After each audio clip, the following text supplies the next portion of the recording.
Baik, Bapak Ibu sekalian, kakak, adik, teman-teman semuanya, kita sudah sudah pemanasan, sudah stretching. Nah, siap untuk mendengarkan sharing-sharing dari abang-abang dan kakak kita sekalian. Nah, mungkin yang selanjutnya akan memberikan sharing Abang Abidin Syah Siregar. Waktu dan tempat untuk Abang Abidin Syah kami persilahkan. Ya, baik, terima kasih, sudah panas ya. Terima kasih Din, Natalia, terima kasih kepada Coach, dan terima kasih kepada Bung Patar yang menggagasi acara Kompo kita ini. Saya tadi lihat-lihat juga ini setelah mendengar sambutan Pak Rektor, saya buka KBBI ya, Kamus Besar Bahasa Indonesia. Kongko ini apa gitu ya. Ternyata di situ tertulis bahwa kongko itu adalah ngomong-ngomong nggak ada tujuan. Jadi ini beda ini ya. Kongkonya kita ini ada tujuannya, dan tujuannya sangat mulia dan pasti serta dibutuhkan. Jadi apa ya istilah yang pas? Kalau orang Medan bilang apa ya? Nanti dicari Din lah itu ya, yang pasnya ini, apa gitu. Bang, ini memang ini modifikasi daripada kongko-kongko ini. Iya, itu dia. Jadi ngalur ngidul tapi ada goalnya kira-kira gitu. Itu dia. Itu poinnya. Terima kasih Bung Patar. Baik, silakan di-share bahan kita. Terima kasih dulu bahwa kami diberi kesempatan. Saya Dr. Abidin Syah Siregar, kalau kaitannya dengan USU itu masuk FK USU tahun 76. Lulusan ke 1771, bekerja dari puskesmas di Sidikalang ya. Terus dari golongan 3A sekarang sampai 4E.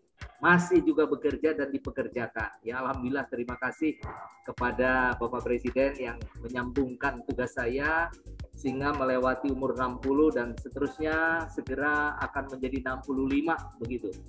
Baik, kita akan melihat seperti apa ini cerita kita hari ini terkait hubungannya dengan kesehatan tentunya ya. Kita mulai dari slide pertama. Iya, itu dia. Tetap bugar selama pandemi COVID-19 dengan olahraga dan bersepeda. Seperti apa itu? Silakan langsung diperbesar ya. Kalau boleh dimaksimalkan foto saya, nggak usah muncul supaya kita benar-benar melihat ini, slide ini. Nah, ini sedikit tentang saya, lahir di Banda Aceh 25 Mei tahun 57, pendidikannya dari atas sampai ke bawah, kemudian pengabdiannya inilah dia ya. Terakhir ini yang saya bold, yang 3 paling atas yang baru saya lewati, deputi di BKKBN, komisioner, ini diangkat oleh Presiden selama 6 tahun, kemudian sekarang menjadi ahli utama sampai sekarang ya, membantu BKKBN dan Kementerian Kesehatan. Boleh dilanjut, silakan.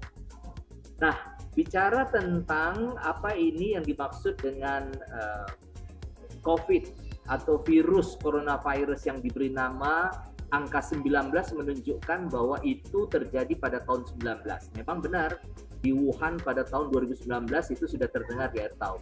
Uniknya sebenarnya virus yang digambarkan dalam bentuk satu unsur bulatan dengan kaki-kaki seperti ini, di gambar ini adalah sesungguhnya dia adalah makhluk yang diam.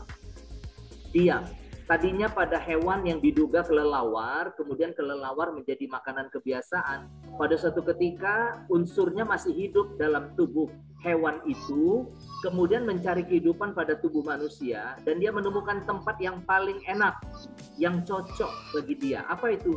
Di paru-paru. Di sana dia bisa hidup. Nah, di sana dia menyambung kehidupannya setelah berhenti dari kelelawar, berpindah pada manusia.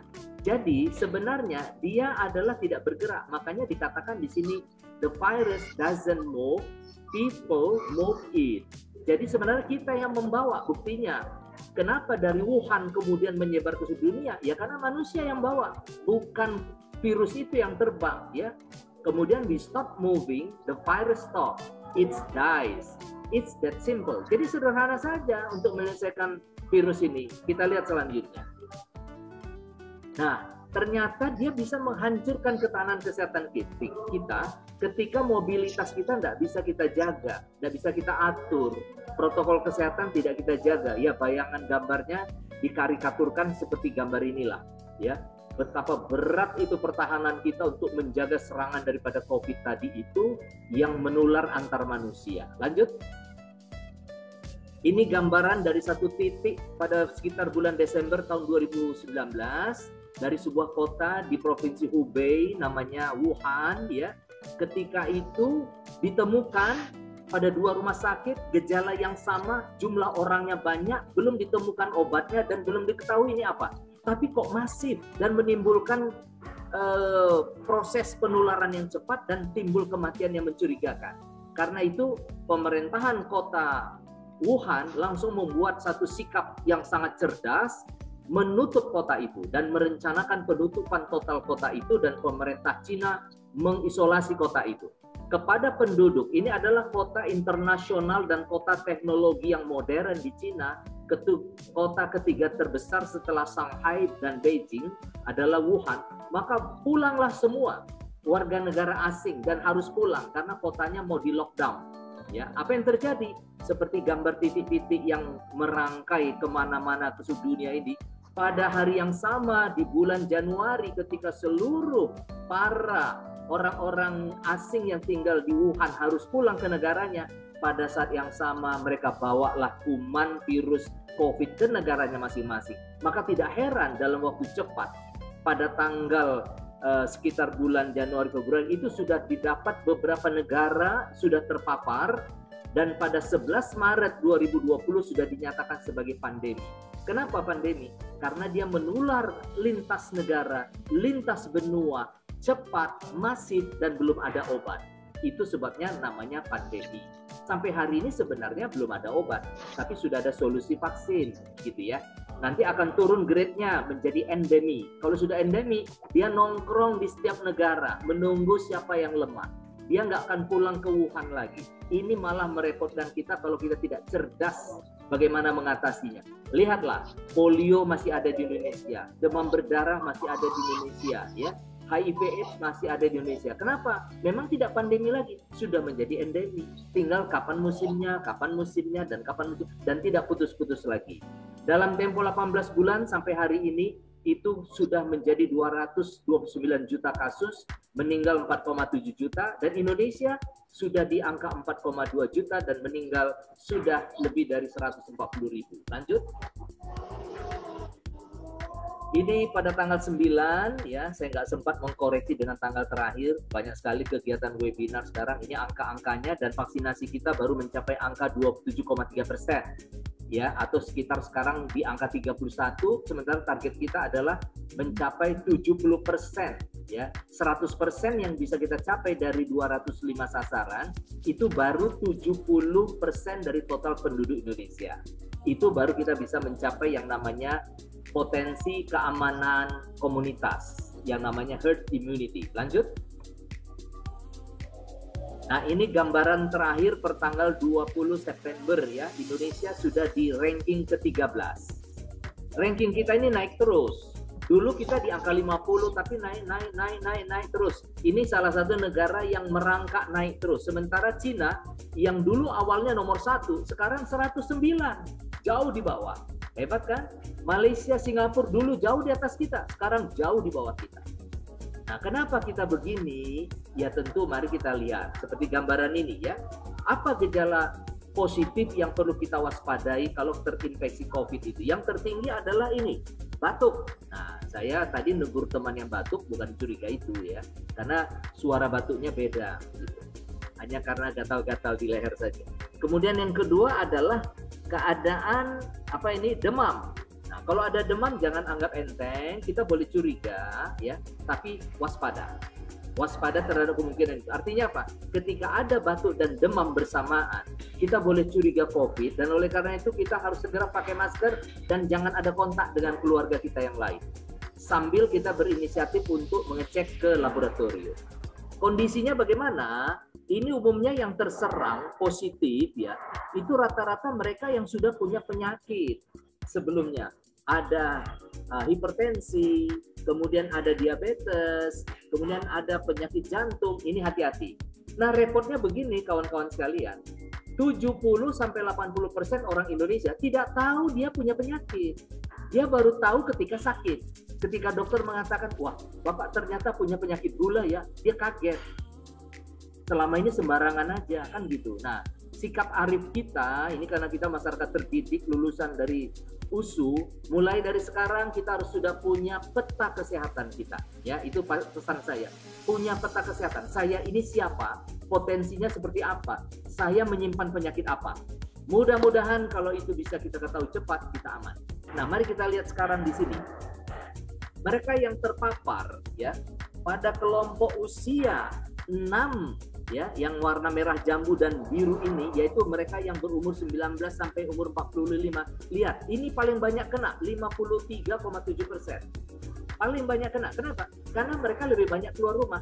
Tapi kalau kita geser ke kanan, 13,9% saja mereka yang meninggal. Sebaliknya, coba lihat tanda yang di atas, tanda merah panah ini. Ini adalah grup usia 46 tahun ke atas sampai 60-an. Sebagian besar kita hari ini yang sedang nonton acara webinar ini atau ikut webinar ini adalah masuk di grup ini. Sedikit kita yang kena. Kenapa? Karena kita lebih sering diam di rumah. Tapi begitu kita kena, apa terpapar dari anggota keluarga atau rekan yang datang ke rumah kita, ternyata yang paling banyak meninggal itu hampir 85% itu adalah usia 46 tahun ke atas. Nah, artinya apa? Ketika umur kita sudah 46 tahun, hati-hatilah kita. Kita dalam posisi high risk begitu. Nah, inilah penyebab kematian. Kita lihat lagi urutannya sudah berubah. Diabetes mellitus sebagai yang paling banyak kena, kemudian hipertensi dan seterusnya ya. Nanti boleh di copy dan diminta dari panitia. Bagaimana supaya kita tetap bugar selama pandemi COVID-19? Olahraga dan bersepeda. Nah, ini penyakit saya sama dengan Fathar. Kemana-mana kalau bisa bersepeda. Sampai saya itu dilarang oleh dokter. Karena dulu saya ke Kementerian Kesehatan dan rumah di Sunter ke Kuningan di kantor itu naik sepeda. Saya merasa senang naik sepeda. Kenapa? Karena lebih cepat saya naik sepeda dari mobil dinas yang mengikuti saya. Saya duluan sampai ke kantor dan saya duluan sampai pulang ke rumah. Walaupun mobil tetap ikut dari belakang. Begitu ya. Dan akhirnya saya ditemukan oleh dokter. Paru-paru saya ada gambaran kabut halus. Tapi bukan penyakit. Dia heran. Ketika saya ceritakan riwayat kebiasaan saya dilarang untuk bersepeda di kota. Saya katakan, saya kan pakai masker. Saya bilang, Abang, pakai masker itu tetap bisa ditembus oleh debu di jalan, oleh polusi di jalan. Oleh karena itu, karena Sunter itu dekat dengan Kemayoran, banyak tanaman, pohon-pohonan, di situ sajalah Pak Dokter bersepeda. Begitulah ceritanya. Mungkin kisah saya ini bisa menjadi inspirasi bagi kawan-kawan, seperti dikatakan oleh pelatih kita tadi itu, nggak sembarangan kita mencari tempat bersepeda, nggak boleh ya. Oke, ini nasihat paling penting yang disampaikan oleh seorang filosof 1860, health is not everything. Kesehatan itu memang bukan segala-galanya. But without health, everything is nothing. Tetapi tanpa kesehatan, semuanya bisa nggak ada artinya. Ya, lanjut. Nah, ini pertumbuhan kita. Waktu mengubah peran kita. Sadarilah itu. Mungkin sekarang ketika kita bersepeda ada di posisi ini. Tapi ingat di sebelah sini. Ada yang perlu perhatian preventive care. Ada yang perlu kita perhatikan disease management. Mungkin di umur 40-an kita sudah punya masalah kesehatan. Maka kita harus tahu manajemennya bagaimana. Mengelola penyakit kita seperti apa. Apa penyakit kita? Bagaimana mengelola penyakit itu. Supaya tidak makin memburuk. Peran kita akan semakin dibutuhkan, bukan semakin tidak dibutuhkan. Justru karena kita semakin dibutuhkan, kayak Bung Fathar, nggak pernah berhenti berpikir apa ya kegiatan untuk membuat kita bisa selalu bertemu dan sebagainya. Artinya apa? Ada kebutuhan. Sekarang makin saling membutuhkan. Nah, oleh karena itu kita rawat diri kita supaya kita bisa mengelola peran kita ini. Sampai kapan? Nggak tahu ya. Nah, di sini pada slide berikut saya mengutip dari Texas College Medical University, ya, dia membuat satu telaah tentang risiko tempat dan kegiatan. Yang terendah itu skala 12 sampai skala 89, itu yang pertama paling mudah, paling beresiko, tapi tetap ada. Awas ketika membuka surat, awas ketika mengisi minyak di SPBU, awas ketika olahraga tenis walaupun jaraknya jauh. Kenapa? Karena napas kita menderu, ya. Tapi resiko kedua terendah ya adalah olahraga jalan kaki yang mau kita bicarakan hari ini, lari dan bersepeda. Ini fokus kita hari ini. Kalau yang sedang cukup tinggi dan tinggi ini, nah, janganlah pula kita coba-coba. Yang paling berbahaya itu kalau nonton konser musik, ya. atau kegiatan seperti di India keagamaan yang begitu heboh ya, tempat makan ya, makan boleh, batasi waktu tapi masker tetap ditutup ya. Ketika makan membuka tidak ada boleh bicara, mau bicara tutup masker. Ini ketika makan masker terbuka, di situ pula ngomong, pedas pula, ngocor semua apa itu, udara ya, dan berbagai macam kuman bisa meloncat ke sana kemari. Jadi boleh makan tapi tidak bicara, boleh bicara tapi pakai masker. Nah itu prinsip di rumah makan. Lanjut. Nah, apa manfaat kita jalan kaki? Di sini saya kutip dari kompas.com ya, banyak ini, membakar kalori ya, memperkuat jantung, memperkuat tulang, meningkatkan energi, meningkatkan kekebalan tubuh, menurunkan kadar gula ya, kemudian memperbaiki suasana hati dan sebagainya, juga memperkuat otot kaki. Ini dia ya, dimanapun kapanpun berjalan. Nah saya ini sama mantan pacar saya, mundur dulu, saya perlu menunjukkan foto ini, kan cantik kali ini, kan lulusan fakultas ekonomi kan, dulu cantik sekarang makin cantik. Aslinda Boru Daulay atau Boru Silalai. Selalu ini 2 kali seminggu kita tetap bisa berjalan. Nah lari juga kita manfaatkan ini, ada 10 manfaatnya ya, mencegah tekanan darah tinggi. Larinya seperti apa? Bukan lari bukan sprint ya, dan bukan juga maraton, cukup lari-lari kecil supaya beban tubuh kita itu terlatih di atas kaki kita dan jantung kita bisa secara teratur mengikuti langkah kaki kita. Nah, lihat ini manfaatnya begitu banyak ya untuk kita lakukan. Manfaat kekuatan fisik juga ada, otot, sendi dan sebagainya ya.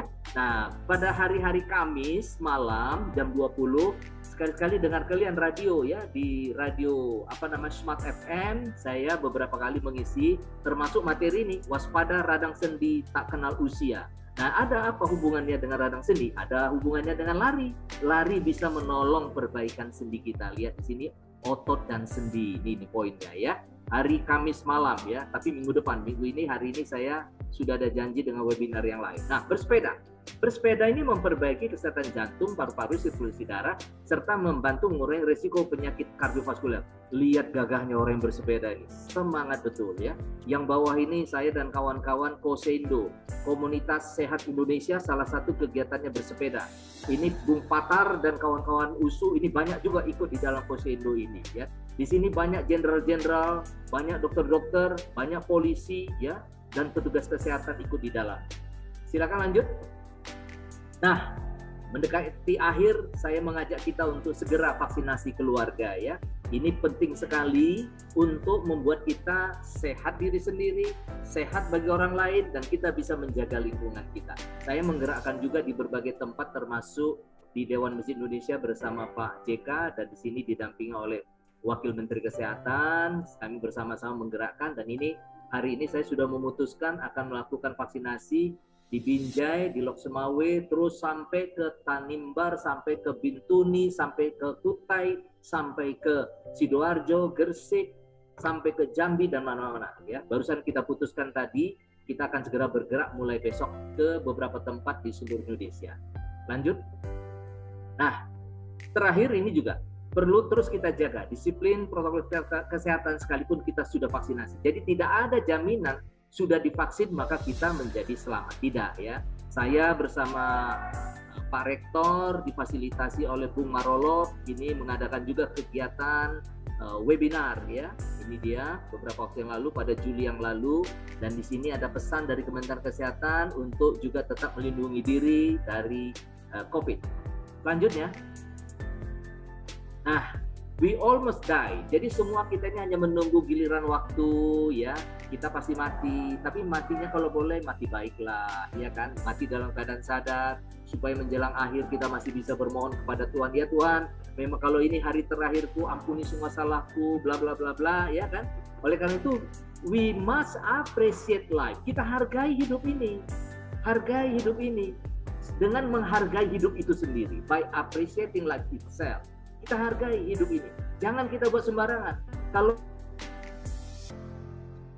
masih ada di antara kita merokok, madung mai, ya kan? Samanya rasa rokok itu dari dulu sampai sekarang. Tapi dia pasti merusak sistem. Selesai. Enough.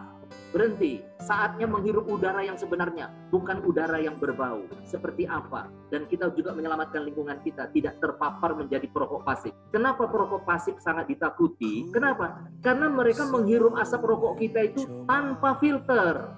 Kita masih pakai filter, tega amat sih, ya kan? Stop merokok. Saatnya usuh. Tidak merokok lagi, kan begitu. Itu salah satu poin. Tetaplah saling sapa, saling mengingat, tetaplah ikhtiar dan doa, jadilah kita teladan kesehatan.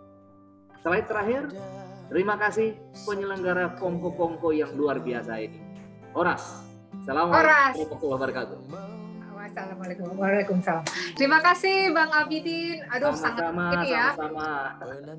Ini mengingatkan kita kembali ya Bang, karena kayaknya kita udah overwhelmed lah sama informasi COVID dan sebagainya. Tapi kalau kita lihat dalam bentuk angka, ini kita perlu itu ya tadi, terutama yang resiko tadi ya Bang ya, usia yang resiko tinggi, begitu keluar langsung tinggi itu ya angka kematian ya. Kematian. Jadi memang yang paling penting sekarang nih, we almost die. Jadi yang paling penting adalah sehat ya Bang ya. Sehat ya. Itu yang utama sekarang kan. Gitu ya. Ya. Kalau dari saya sih itu insightful sekali. Mungkin ada teman-teman yang ingin bertanya ke mungkin 1-2 pertanyaan untuk Bang Abidin. Bu. Ya, silakan Bang Leon Simbolon, silakan. Selamat sore buat kita semua, kakak, abang. Sore, ini Bang buat Leon. Pak Abidin. Sore Simbolo. Pak Abidin, pengalaman pribadi nih. Saya sudah vaksin kedua per 30 Maret 2021 waktu tugas di Palu. Awal Juni saya di Jakarta. Pas itu meledaknya pas minggu ketiga kan sampai. Pendek cerita, tanggal 17 ya, saya vaksin untuk berangkat ke Jakarta. Ke tanggal 18, salah satu rumah sakit di Kedoya, hasilnya Jumat dan negatif. Tanggal 20 pagi saya berangkat ke Medan karena orang tua sakit keras. Pulang ke Medan. Pulang ke Medan. Karena PCR-nya kan negatif. 20 sore itu saya membawa bapak berobat ke rumah sakit yang ada di Jalan Bilal Ujung. Ya karena berobat jalan. Karena itu pas sore nggak nginap, dokternya bilang supaya hari Senin ke dokter ahli. Hari Senin saya bawa ke dokter ahli di Rumah Sakit Royal Prima. Hari Rabu pagi saya bawa lagi, hari Rabu siang, sore saya bawa lagi, dan sudah pasti penyakit saya adalah adanya infeksi di saluran kemih. Saya kan sudah sembuh, ya dok ya, sudah tahu penyakitnya dan kondisi ayah sudah lumayan. Kamis sore. Tunggu dulu, Bung Leon. Ya. Ini sekarang saya atau orang tua? Saya cerita dulu Pak. Oh. Kan ngurus ayah dulu, ya. Karena Rabu itu Bapak sudah jelas penyakitnya dan kondisinya sudah membaik. Saya PCR hari Kamis sore. Oke. Ya kan? Hari Jumat itu kayaknya perasaan demam gitu kan. Dan rasa makan itu sudah nggak ada nafsu makan kan, harus didorong air. Oke. Nah, berobatlah saya menunggu hasil PCR kan hari Rabu. Ya. Hari Jumat malam kan. Berobatlah saya sore. Katanya suhunya 38, oksigennya 92. Waduh. Bilang, Bapak ini udah suspek COVID. Dok, saya bilang saya udah PCR nunggu hasilnya, jadi nggak perlu lagi lah. Itulah ceritanya kan. Sampailah ke rumah, dok. Kau bikin stres dokternya itu namanya. Hah? Kan sudah PCR tinggal nunggu hasil kan. Nah, Masa kan tinggal berapa lama lagi dok, saya bilang kan udahlah nggak apa. Di situ dikasih itu apa pakai apa paracetamol yang air itu kan dibus. Udah enak lah. oh iya. Sampai di rumah sekitar 7:30 dikirim lah melalui email hasilnya. Ah. Wah, positif dengan CD 11,51. Kalau dari kriterianya sudah pas itu. Makanya Kalau disebutnya negatif, orang Medan bilang no kok dia itu. Begitu. Makanya karena ini dok kan nunggu hasil kan PCR kan. Oke, Nah, terus CT 11,51. Akhirnya Sabtu pagi saya suruh ayah sama semua keluarga kalian swab. Saya setelah kalian swab saya isolasi mandiri kan di rumah dinas kantor kita. Ya, setelah di swab datang petugas hasilnya negatif, saya senang kan. Berarti nggak apa-apa keluarga ini. Saya lah swab isolasi mandiri Sabtu. Dan Minggu pagi tanggal 29 saya di Opname dok. Rumah sakit Royal Medica. Sebelum masuk, saya masuk CT scan yang keluar masuk itu dan dipoto toraks. Akhirnya pendek cerita tanggal 29 Agustus sampai tanggal 7 saya di Opname. Tanggal 7 kata dokter udah persilakan pulang, tapi saya nggak enak. Saya bilang, Bang Leon, pendek sorry. cerita pendek cerita gini, saya bingung di mana kenanya dok ini. Pendek cerita inisiatif sendiri dok, saya swab dulu baru saya isolasi mandiri. ya, Akhirnya di swab saya negatif. ya. Senang. Isolasi mandiri di rumah ya. Itu baru tanggal 5 September mau balik hari Kamis kan? Ya, di Jakarta ya. Nah, balik ke Jakarta. Masih positif. Tapi CT-nya sudah 35,28 dari 11,51 kan? Sudah turun. Wah, ya. Hampir gini juga dok. Mana bisa bingung. Udah. Akhirnya gini, pas isolasi mandiri ini saya memang mandiri, nggak ada yang ngurus. Ya. Hanya obat yang dari dokter 3 hari habis kan. Wah, akhirnya udah pas isolasi mandiri kedua, saya tanya dokter, dikasihlah obat batuk sama suruh makan obat antivirus. Baru hari Rabu kemarin dok, saya vaksin PCR. Ya. PCR ya puji Tuhan hasilnya negatif, maka kemarin pulang ke Jakarta, sekarang sudah di Jakarta. Sudah di Jakarta. Namun dok, selama saya di rumah sakit, ya. tanggal 31 Agustus, ayah kambuh lagi, batuknya Medan kambuh, ya. dibawa adik ke rumah, sejak masuk tanggal 31 sampai meninggalnya tanggal 9. Aduh. Ya. Tapi pas dia masuk, adik di semua juga keluarga itu di swab lagi atas inisiatif puskesmas dekat rumah, tapi hasilnya negatif. Jadi saya bingung dok, gimana ini? Padahal saya selama di Jakarta nggak kemana-mana. Oke, jadi Bang Leon, pertanyaannya gimana memutus rantainya ya? Iya, ingin saja. Rantainya gimana nih Bang Abidin? Thank you Dan loh Bang Leon. bagaimana kejadian ini? Soalnya 25 hari. Ya. Iya. Siap. Thank you. Sharingnya Bang? Mungkin. Itu maksudnya. Tapi gini dok, selama isolasi mandiri itu saya anggota Perjaka dok. Oh gitu. Apalah itu? Persatuan Pencinta Jalan Kaki. Oh mantap. Jadi olahraganya jalan kaki. Ya. Luar biasa. Itu. Jadi setiap pagi sore jalan kaki aja. Pas mau isolasi mandiri yang kedua. Oke. Yang pertama kan agak kurang. Ya. Itu saya bingungnya dok. Bagaimana itu? Bisa seperti itu. Jadi begitu Bung Simbolon. Setiap orang yang punya kasus seperti ini punya ceritanya masing-masing. Dan selalu berada dalam keheranan yang banyak. Ya.